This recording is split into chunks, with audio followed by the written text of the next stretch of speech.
So the Ukrainian president regrets what happened on Friday. He just came out today and said he's ready to sign that mineral deal agreement. Also, Justin Trudeau has responded to the tariffs that have gone into effect. So let's start with what Zelenskyy had to say. The Ukrainian President Volodymyr Zelenskyy saying his country is ready to negotiate for peace. This new message coming amid the fallout from Friday's Oval Office clash with President Trump and Vice President Vance. All right, well, in a post on X just this morning, Zelenskyy called Friday's verbal blowup regrettable, adding that it's time to make things right.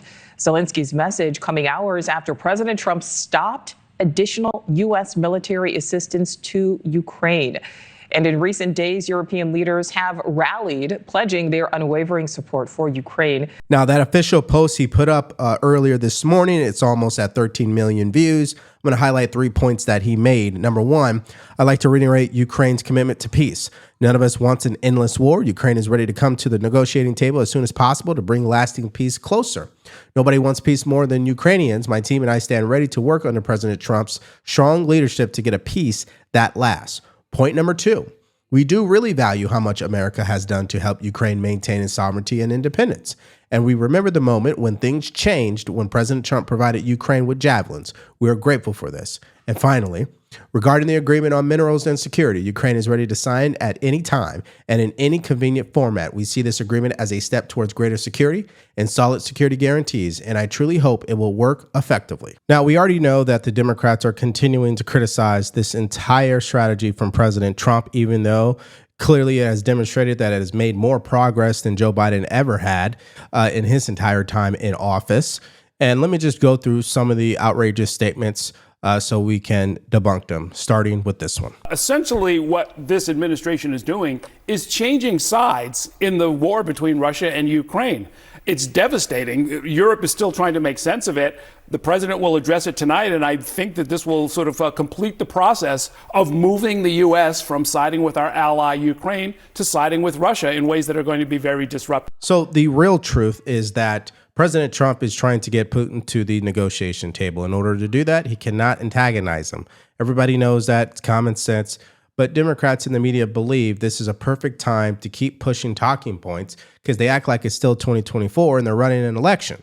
But again, they're going to find themselves out of touch with the American people because they see right through that. And what's so fascinating, while Democrats are so distracted by criticizing President Trump, this is now breaking news. U.S. and Ukraine prepare to sign minerals deal on Tuesday, moments before President Trump is set to address Congress. So clearly the writing's on the wall. He's hoping to get this thing signed, sealed, so when he steps in front of the American people, he can actually celebrate it. Now, let me show you another example of Democrats pushing the same old talking points. Well, what it looks like is extortion by Trump of Ukraine for Russia. All of the pressure in this so-called negotiation is on the Ukrainian side. And I see the vice president and the president acting very directly as agents of Putin and Russia in these so-called negotiations. Imagine if Franklin Delano Roosevelt had told Winston Churchill, we're cutting off Lend-Lease, you have to negotiate with Hitler and be prepared to give up some of your territory and put no pressure on Hitler. That's a pretty good analogy for where we are, and that's why I think people are so concerned. Well, it's not a good analogy because if anybody knows history, that's not actually what would have happened, what could have happened, because to my understanding, Hitler was never actually going to win that war. We know that, okay? Multiple countries were engaged. I mean, I just think that is obvious. Secondly, I think the big fundamental difference here is that Ukraine will never win this war. It does not matter the amount of money, the amount of weapons, the amount of support. It just is not going to happen. And they also, here's a fundamental difference, they're willing to negotiate, okay? Hitler was not.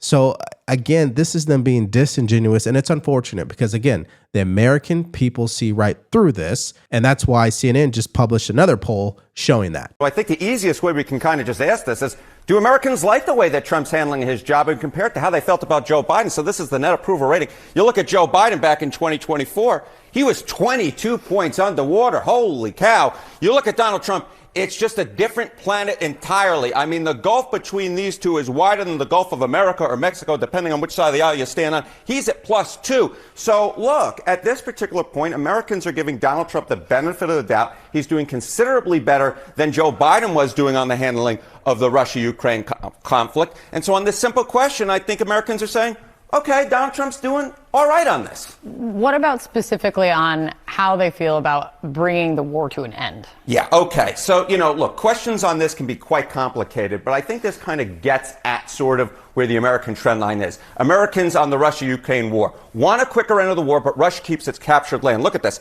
50%. Bare majority coming in here. Support Ukraine's right to fight, even if it means a longer war. That's at 48. This is very, very close. But the trend line on this question is so important because that want a quick end of the war, look at this. You go back to August of 2022, it was at 31%. Now we're at 50%. I mean, that is a rocket ship upwards. All right, so I love what those numbers show because it tells you the real story. Now, before we go any further, if you guys have been getting value from our channel overall, you love the videos that we put on for you and the news that we report, please support the channel. All you have to do is like, share, and subscribe, or you can go in the link in the description below, shop our merch store, or you could buy us a cup of coffee. So that's what the numbers say. It doesn't really matter what Democrats continue to scream, but their message is very clear. They are now trying to twist the words of peace through strength when it comes to President Trump, because they are now freaking out because he paused military aid. What happened to peace through strength, Anderson? I thought here he is saying we're not going to give Ukraine aid, which would show strength, and he's not putting pressure on Russia through the cyber warfare. This is the exact opposite of peace through strength. Instead, what it is it's another extortion of President Zelenskyy, illegally withholding aid in order to get President Zelenskyy to agree to a minerals deal, which is back payment for all the aid that President Biden had provided. Now, of course, we know that he doesn't know what he's talking about, okay? That is pure propaganda. Now, I'm going to show you an example of why my claim is that Democrats are either ignorant or they know what they're doing. They are clearly lying about the mineral deal. They're clearly lying about Trump's intentions and how it's going to cause World War III. It's just out of this world. Let me show you this example. This is Scott Jennings and Abby Phillip. Yeah, you mentioned the Europeans. It's interesting to me. They spend more money on Russian oil and gas last year than they sent to Ukraine collectively. That's number one. Number two, it's interesting to me that Zelenskyy could not see on Friday the benefit of signing the minerals deal.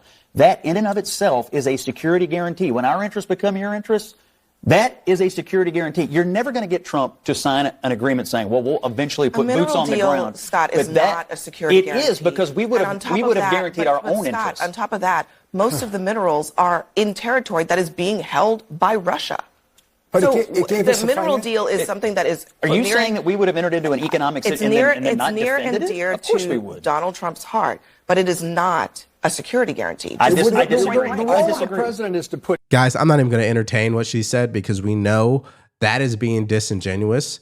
Clearly, us being tied to Ukraine economically in of itself is a security guarantee. America clearly will protect its investment. I mean, duh. And not only that, if we go with what she said, oh, well, this is in territory that Russia has seized. Well, wouldn't that be a great bargaining chip for Trump to go to the negotiation table with Putin and say, hey, listen, we actually own the minerals in that area, right? I mean, again, they can't help themselves.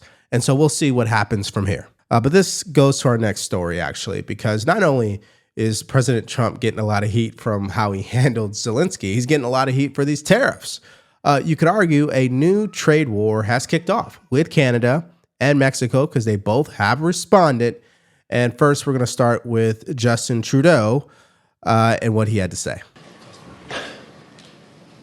So today, the United States launched a trade war against Canada, their closest partner and ally, their closest friend.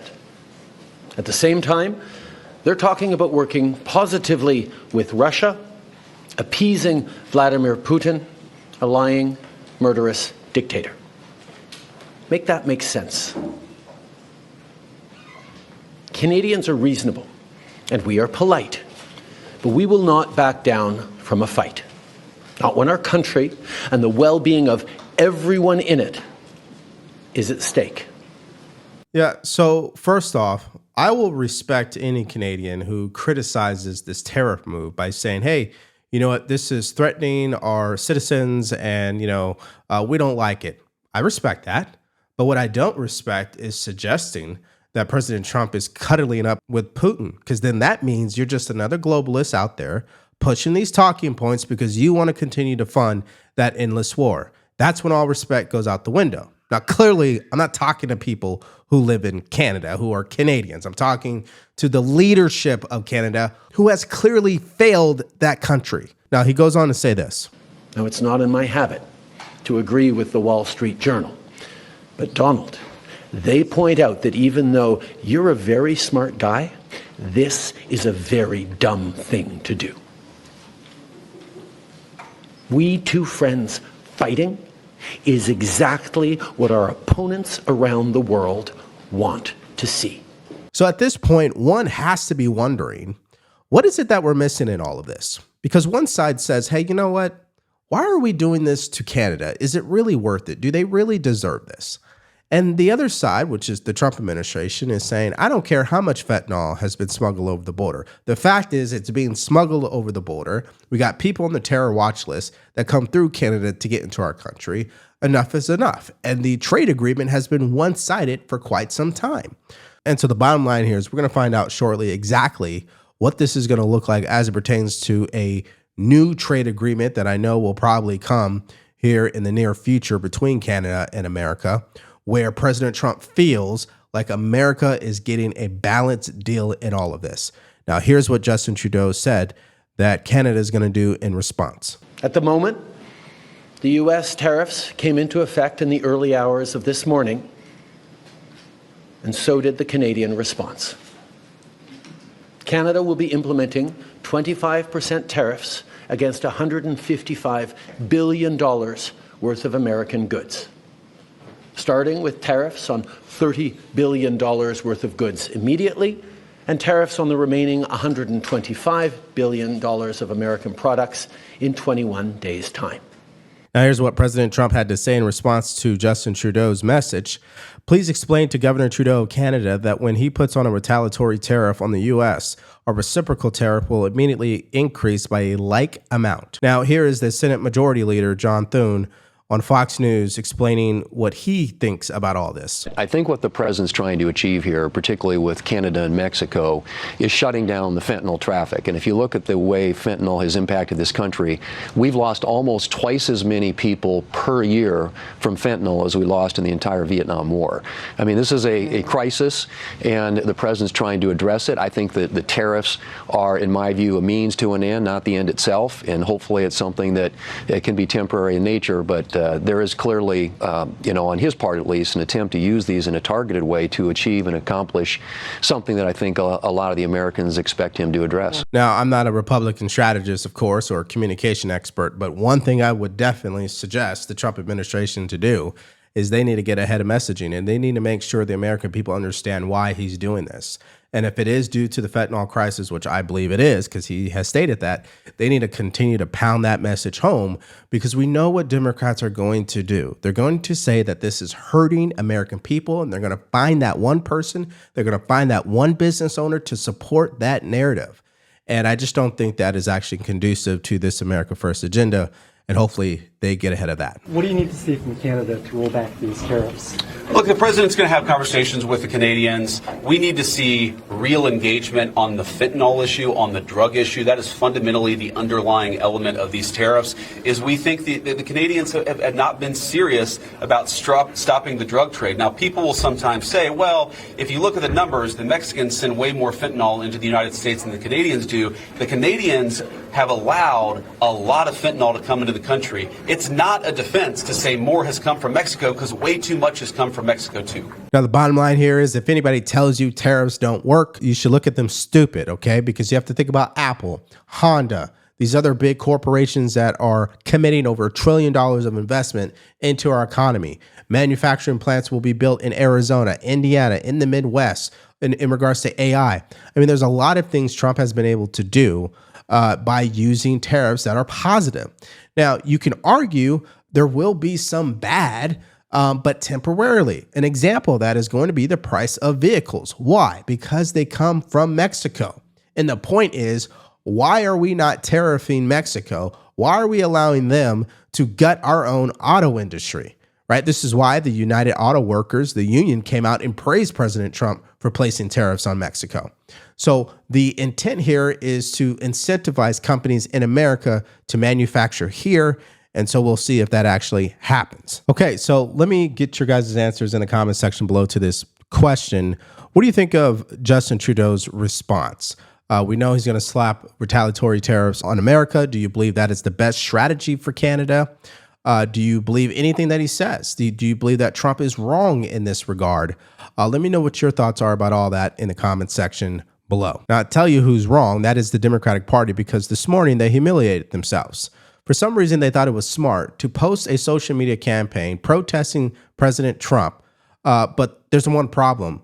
All of the videos you see from the different Democratic senators, they're all the same script, and they were caught doing it clearly. And so if you guys want to check out that clip and more stories from earlier today, all you have to do is click on that video because it's coming up right now.